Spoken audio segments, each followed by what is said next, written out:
Hey there, guys. First off, just want to clarify that this is part of a short, long-running sort of spin-off series that I've been doing on my channel, or whatever the heck I'm calling this. That is a big first off.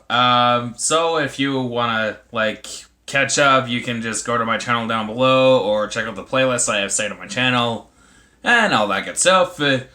And secondly, yes, Gear do not save you. I am basically gonna speed run through these next few movies because it has actually been kind of a grueling task for me to try and come up with a day out of just doing all of it at once. So, hey, I found out that I can do it today, so I'm doing it today. So, that being said, there's that.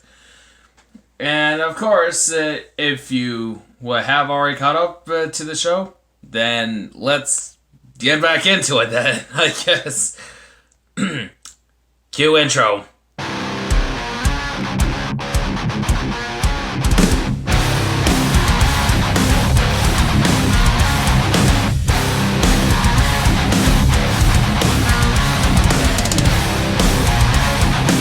Now, for the first one, that is part of this speed rundown of these sorts of videos, or movies, I should say, because that's what they are, is the Suicide Squad Hell to Pay movie.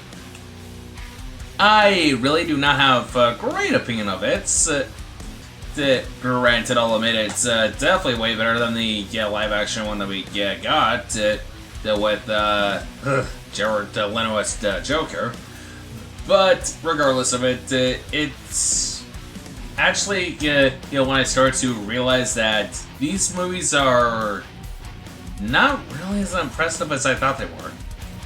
Don't get me wrong, I have seen the movie, and I have thought it was great, but upon reflecting on it, it's really not that groundbreaking, at least in comparison to what I've seen so far, and to with the other movies that are going to be mentioned on this video that are definitely way better than what they are. Obviously, animation top-notch. The action sequences can actually vary here and there. Right. And I will actually admit, my favorite part of this movie is Copperhead. He is definitely one interesting character that I definitely have got to say really clicked. And hey, this movie actually kind of tones down Harley Quinn a bit instead of being over the top obnoxious. Not that there's anything wrong with it. It's just that, hey, a little bit of a tone down Harley wouldn't hurt, because obviously for those who are fans of Harley, are used to seeing her being over the top, overly energetic, and whatnot. So it's kind of nice to see it roll out. However, for some of the ambitions, though, some of these Suicide Squad's ambitions can kind of get, it's kind of iffy.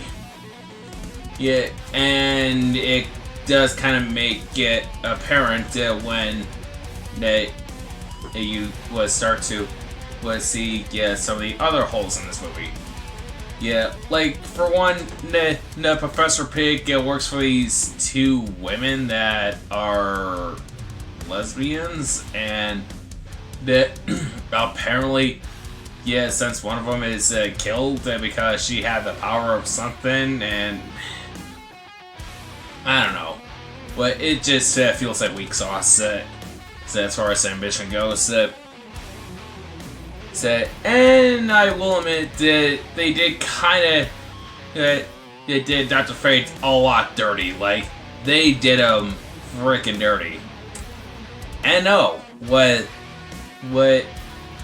I'm not saying it in the way you are thinking. I mean, they really did his character dirty.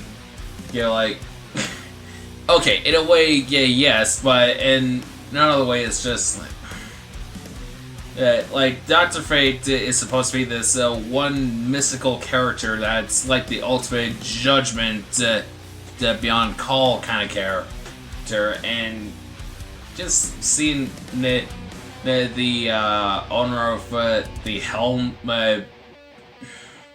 being a male pole dancer, where just I don't know, it just does not click with me.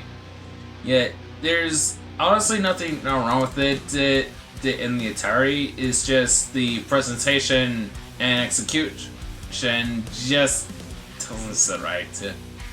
However, one of the few things that I did like about this movie for sure is that it actually gave me a click to the Flashpoint paradox, as we do see the Reverse Flash make an appearance to try and stop himself from dying because of this one card that basically revives you. Yeah, if you can believe it, this is basically the Johnny Silverhand chip from Cyberpunk 2077 before it was a thing, if you can call that. Anywho's, but overall, not bad, but not also great. And I would argue that it's definitely better than the one that we got as Will Smith as Deadshot and Margot Robbie as Harley Quinn, and of course the Jared Leto Joker that we shall never speak of.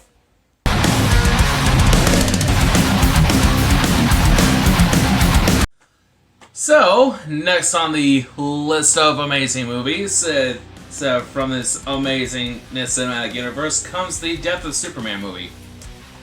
And I'll be honest, I've never seen the first animated movie adaptation to this comic whatsoever before. And to be honest, I've heard it so many times throughout the comic book history that I never really thought much of it. But it's because I got so enthralled into this cinematic universe of the DC animated movies so that I actually felt like I was hit like a freight train. And I imagine that it's the same for those who watch Superman Doomsday for the first time as well. I'll probably have to watch that sometime, but considering that this is actually my first-hand experience that, it's blatant that Superman's gonna die. Like, it literally says in the title that he's gonna die, but it still hits me like a freight train. Like, I mean, the build-up and the anticipation of it, it's just so intriguing. Like, we see, the Justice League, trying to hold off Doomsday while Superman's just trying to, be normal, but eventually, he's needed, and he is brought up to action. And heck, it even rekindled probably one of the best relationships that Superman has had, and it's with Lois Lane. And I gotta be honest, it hits me, pretty hard. Like, okay, to try to describe how this movie impacted me on an emotional level, like, and this will obviously be, not much of a shocker to anyone watching this, but I am a absolute Batman fan, and Superman is sort of like that secondary superhero character in the DC universe that I really like, but don't invest a whole lot of time into.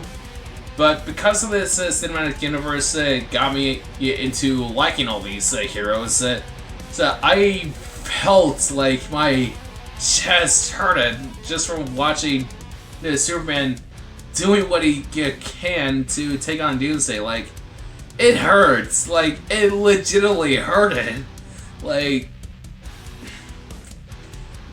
just watching all of Metropolis mourn Superman, and the iconic scene of where Superman's cape is now being flown on some pole of a sort. It just hurts. Like, oh my gosh, everything about it hit me on the most emotional level possible. Like, heck, even one of the minor characters basically spoke my mind. Superman didn't deserve to die. Yet, it just... yeah. Yeah, okay. Yeah, we'll definitely admit, though, it is not without one gripe, though. Lex Luthor should not have been talking about the Superman as if they were best buddies in front of the press. Like, I get that it's the heat of the moment and all that sort of thing, but Superman's biggest enemy, that being Lex Luthor, should not be the one not talking. Heck, I would argue it should have been one of the Justice League members. So, or heck, maybe Batman during the daytime wouldn't hurt either, because hey, he has done that before.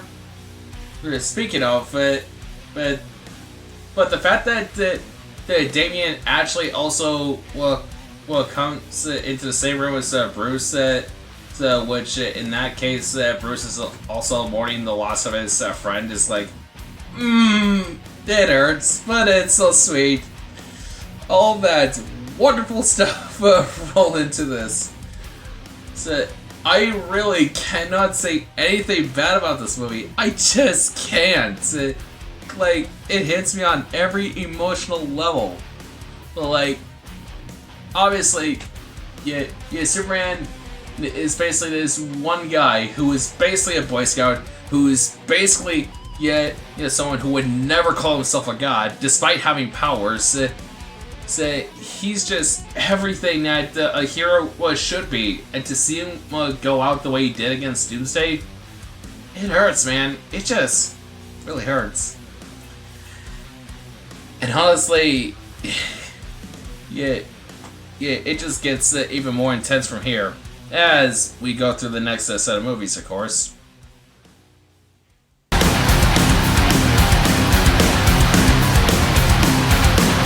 Was definitely another hero that I did gain interest in over time, just like Superman, Green Lantern, Flash, etc.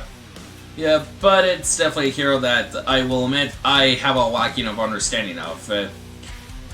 So basically, when sitting through and watching this movie, just like the Justice League Dark movie, I felt like I was mystified, but also confused. Like, holy crap. But it did kind of dumb it down a little to give me a better explanation to it. And when I say dumb down, I mean it kind of told me the reasons why John's doing what he's doing. Apparently, in this movie, John's helping out his friend's daughter, who is basically being haunted by the same demon that basically hit his past. And good old boy Johnny Constantine does not like that. So basically, he goes from the UK to the US, which I gotta admit, it's actually kind of interesting that he does not stick in the US, but rather he goes to the good old UK, for all that sort of thing. Good grief, man, my chip like it's rubbing off of me. Dang it, Chip. Anyways,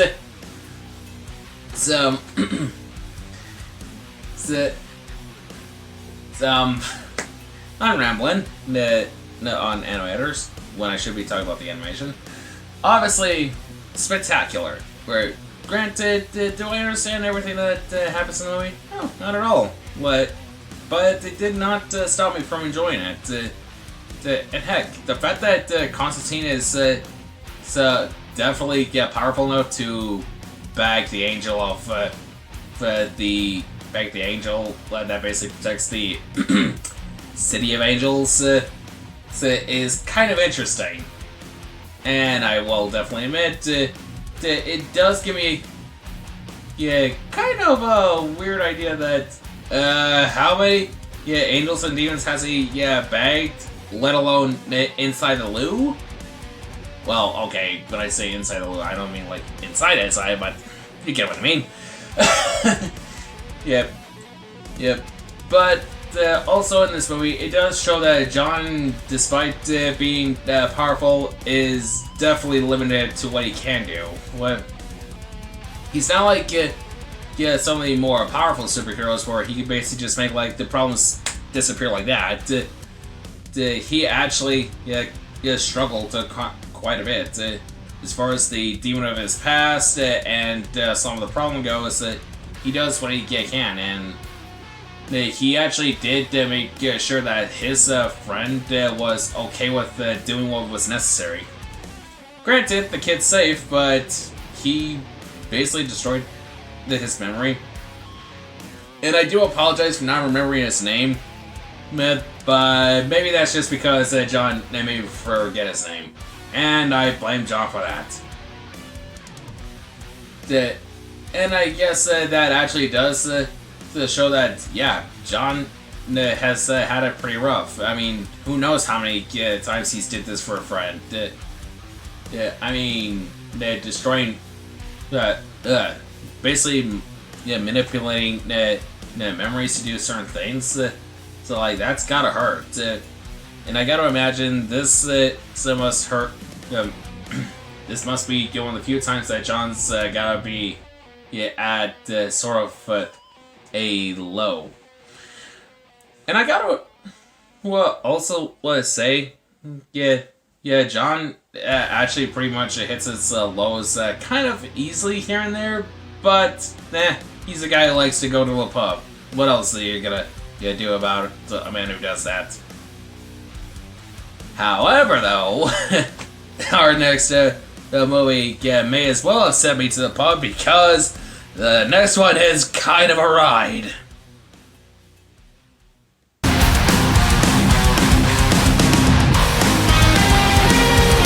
The Reign of Superman, or Men, sorry, it's not man, it's men. Because there are definitely more than one Superman at this point. And it kinda hurts. It's trying to remember to say men and not...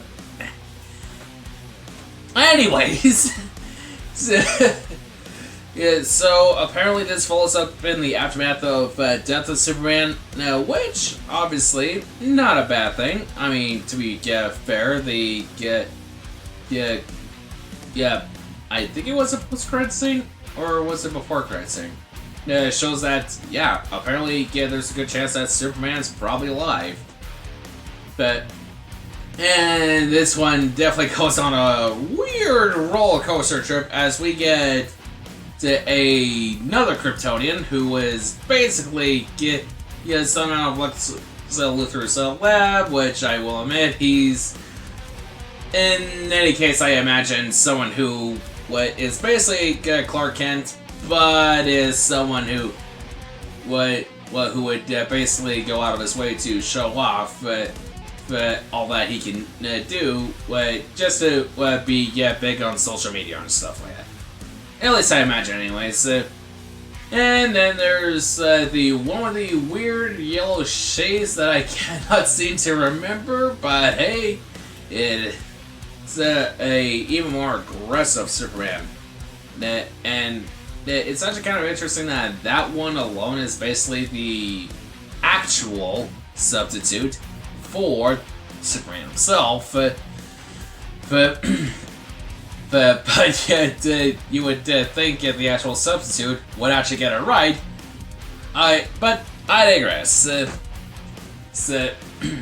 With that also being said, though, we also got the cyborg Superman, which in this case, basically kind of is the actual antagonist of the whole movie. And then there is Super Hammer. I completely forgot his name, so that's what I'm calling him.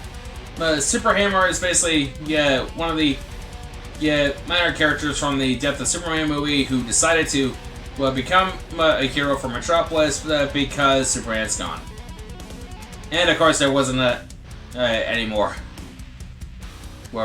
as if there weren't any more problems that were said. But apparently the big focus is on the cyborg Superman, as this one, as we then soon find out later on, is a abomination who existed just to bring the Wrath of Apocalypse down to Earth and cause absolute mayhem. Which, fun fact by the way,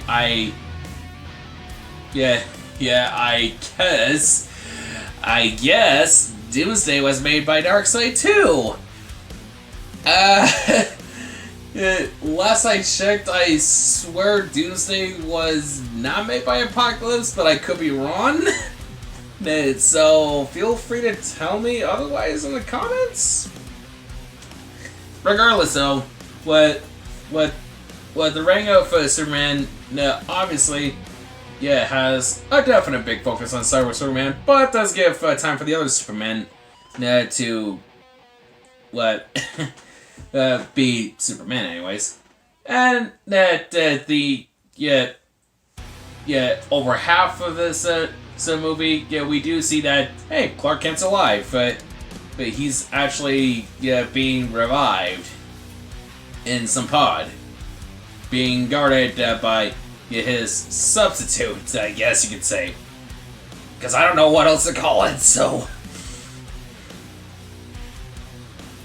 and eventually the jig is up. The Justice League, along with Lex Luthor, are trying to stop the invasion, but it gets hectic. And of course, with the Superman getting revived, which means that it's him to take on the cyborg Superman. And I will definitely say that it was a fight to behold. So it's actually not bad. And hey, at least Superboy managed to get a home with the Kens. That's always a good thing. With that being said, though, I definitely liked it. Kind of, but expected more from it, especially knowing that this movie was supposed to be the aftermath of Death of Superman. But who am I to say? Maybe I'm just have my expectations too high. But that's just me saying so and all that jazz.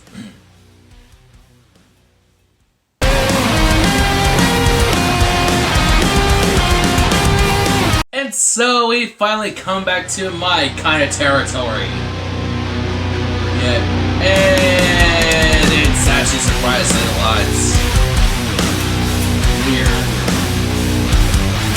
Allow me to explain in the best way I can, which is basically stating that, well, Batman Hush is kind of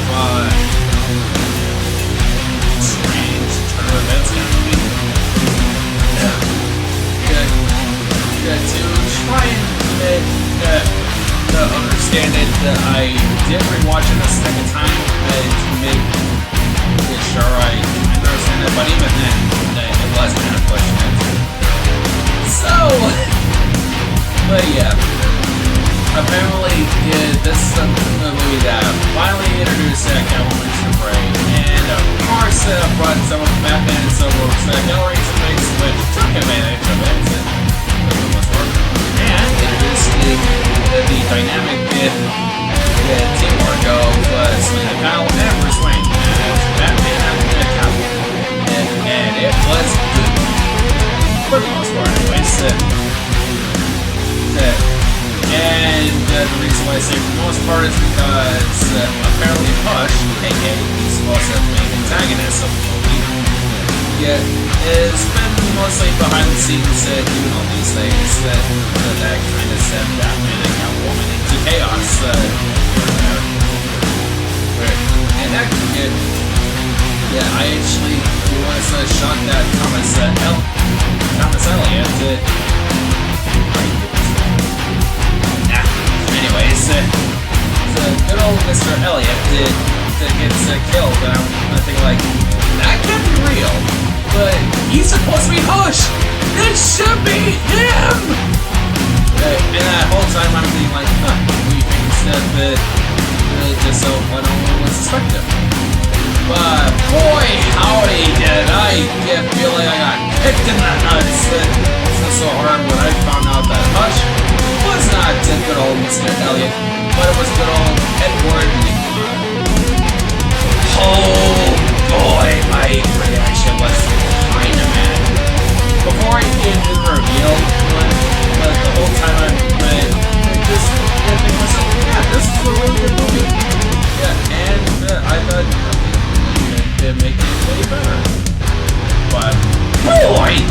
the Colonel when Riddler showed him revealing himself as the Hush.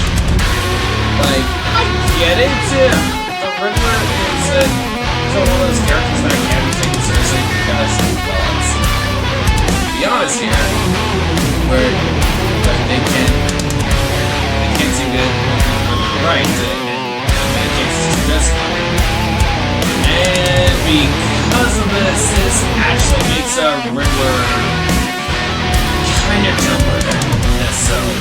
Well, like, I get it that he want to make it oh my gosh, you just don't take something and like, that's honestly the one thing I'm only get mad about is that, but other than that, yeah. It was a good movie until that point. And I will admit that the bickering that happens between Batman and Catwoman after the Riddler dies from some contraption that I don't remember what it even does. So it just feels off. I don't know. But it was a good movie, yeah, regardless, but at least I could say it does better than Batman Bad Blood.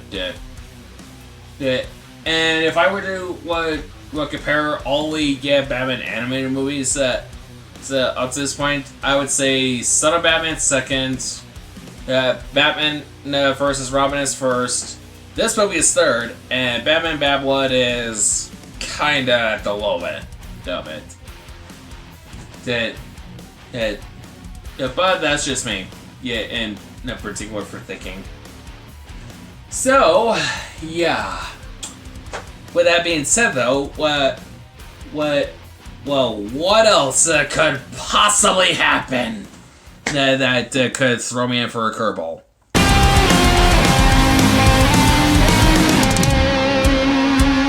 And now we come down to the movie that, in my opinion, is probably the weakest out of all of them.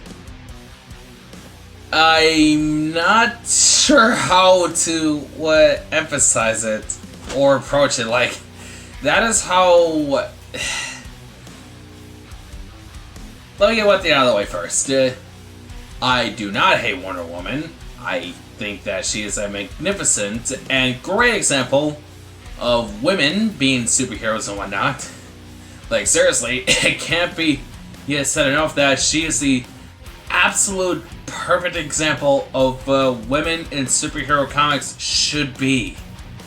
Yet, this movie just throws me into a lot of places that I am not a fan of. It just... Okay, first of all, one of the antagonists is basically a angsty young adult who could not grasp that her parental guardian had a job to do in talking historically with a historical figure from mythology. Like, I forget her name. That is how much oh wait, I think her name is Valkyrie or something. Well, you know what, that's what I'm gonna call her, Valkyrie. Because, by gosh, she may as well be from how they designed her. They're like, I smell angst, I smell unwanted dialogue, I'm sorry, there was more talking than action! What?! Okay, yeah, sure, yeah, flashbacks happen. Yeah, that do involve some form of action, but my gosh! Does it fall flat on so many levels. And trust me, I don't want to hate this movie. I really don't. I, honest to gosh, do not want to hate this. It just makes me mad. That's the problem. And this is probably the first animated movie that I've noticed that it wanted to do a lot of things, but it fails in execution. The angsty daughter of a historical wannabe know-it-all? Like, yeah, okay, sure, it's possible, but good gosh! Shit, like, it just does not comprehend to what in that,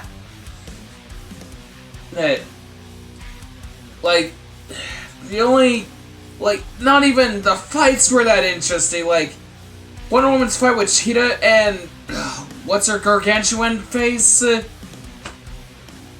like, even they were interesting at all. But heck, yeah, they go and talk a Minotaur into not wanting to fight them. What the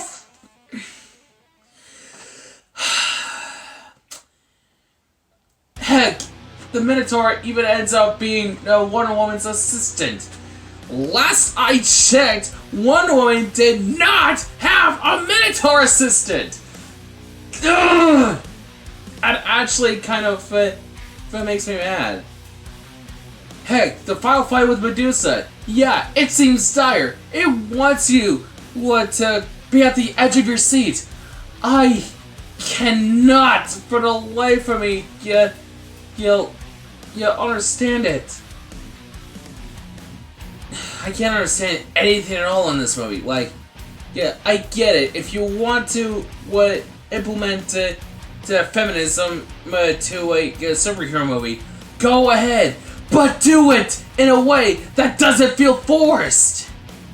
Like, in a way, it feels forced, and I'm not against it. But oh my gosh. Shit. So Wonder Woman is a lot of things. She is an Amazon. She is a warrior. Where she knows that she has much to learn, but she does them for the sake of doing them. Straight for the heart. Not just because otherwise. So, oh my gosh. And heck, even the romance dialogue from Wonder Woman and whatever his face is, feels forced. Like, oh my gosh, it just.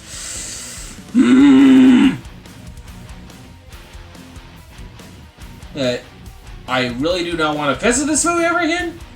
Nor do I ever want to again. Nor do I ever want to talk in depth about it or anything. Like, heck, even at the ending, they make it a big deal that, hey, this movie's probably gonna get a sequel. But guess what? That doesn't happen because of what happens next in the DC animated movie universe, which makes me kind of happy that they did not keep going. To my knowledge, anyways.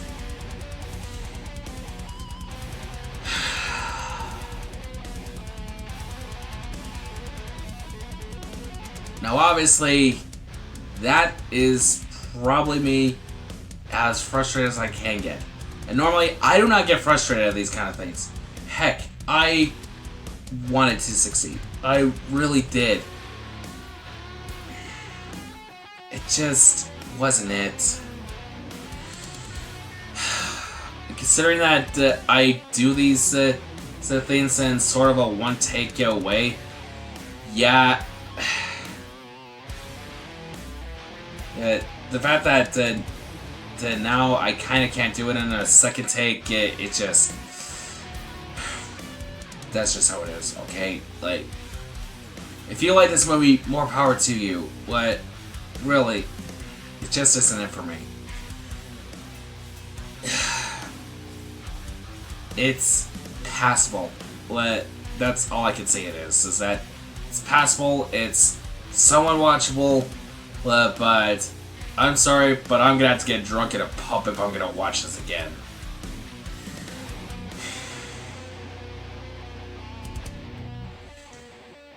With that being said, though, for the life of me,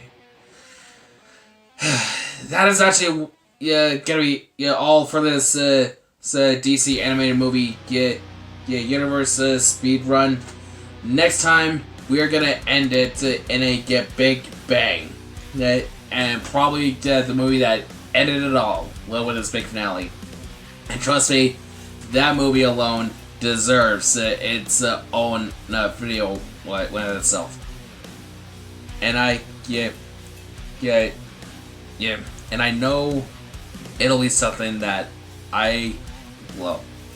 I love it. Sorry, I think I got lots of cues there. With that being said, though, leave a like down in the video if you liked it. Share this video or content with your friends. Leave a comment down below on your thoughts and whatnot. And hey, feel free to tell me which DC animated movie is your favorite out of the ones that have been shown in this series up to this point, anyways. So, and of course. So, without further ado, and in the not so distant future, where I hope you will stick around for the journey. Thank you guys for watching, and I will definitely see you next time. And believe me, I will be on a lighter head next time because. See ya.